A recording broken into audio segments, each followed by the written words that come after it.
Welcome to That's Pretty Neat with Rodger and Stefan, where we discuss neat, holistic, regenerative agriculture. Here we have a bush, a sage bush that we trampled, and it seems to be coming back really healthy. Why is that? Well, Stefan, I'm looking at that hill that you got a really incredibly good herd effect trample. I'm looking at all this behind us that was really well and truly beaten down. This was really thick. We broke all the dead stuff down to the ground. There's a nice poison oak right here, so cameraman better stay away. But all these dead branches have all been trampled off. Yeah. And now what was living is starting to grow again. Over here, all these dead branches were trampled off, but what was living is growing again. What was living is growing again. All of these lovely, soft new shoots are growing again, even though the thick old stuff was broken off.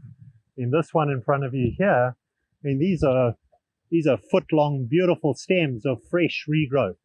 Now, that is no longer old and moribund. That is now good forage again for everything. And so the old moribund's gone. We've got grass growing underneath. So look at all this newly germinated grass. Look at all this newly germinated grass where formerly there was no sunlight because it couldn't get here. So we've increased the grass. And remember, the taprooted forbs can't stop soil erosion. They've got the wrong root.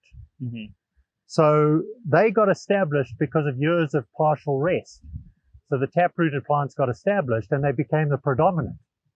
With a change of management, you've trampled it, you've opened it up, the grass has started to grow again, but these plants are alive again and growing. And look how few of all of this bush was still alive. The majority of this bush was dead and just taking up space and allowing soil erosion underneath. Mm-hmm. But now we've got grass roots, which are a fibrous root, and they hold soil, especially on hills. A taproot doesn't hold soil on hills. So after you've had your fires, then you have your rainstorms, then you have your mudslides.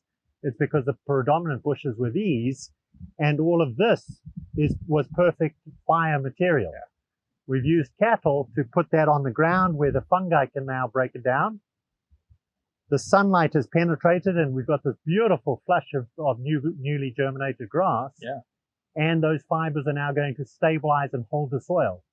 So, if we want to stop the fires and the mudslides in California, we need to be using herds of cattle densely to reinvigorate these plants. We don't want them dying out, but we want them to be healthy. Yeah.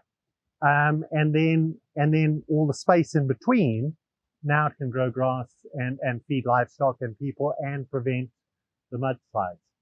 So overall, just a fantastic job. But, now a fire would have been completely dead. There wouldn't have been the regrowth, and the soil would have been sterile and the soil would have been dead. So we can use livestock positively, and now the sage is, just, lovely and strong and rich, but, you can just see, and I'm just looking at it, it's just a sea of new seedlings germinating on the ground here. Yeah. And it's 9 weeks since you had rain, right. And there's still so much stored soil moisture that seeds are germinating 9 weeks since rain. Yeah. But I'm guessing that's due to the dew. The dew, yeah, lots of dew here. Yeah. But, just fantastic example of the regrowth on these bushes. It's, and then the grass going around. So, life begets more life begets more life. But the herd effect and the density were the reason it's looking so neat. It's funny every time. You can follow Rodger at d2gftf.com and also on his socials at Rodger Savory Holistic Management on YouTube and Facebook. We are Las Cumbres Ranch. You can follow us on social media at Las Cumbres Ranch over all platforms. And thanks for tuning in. It's been real neat.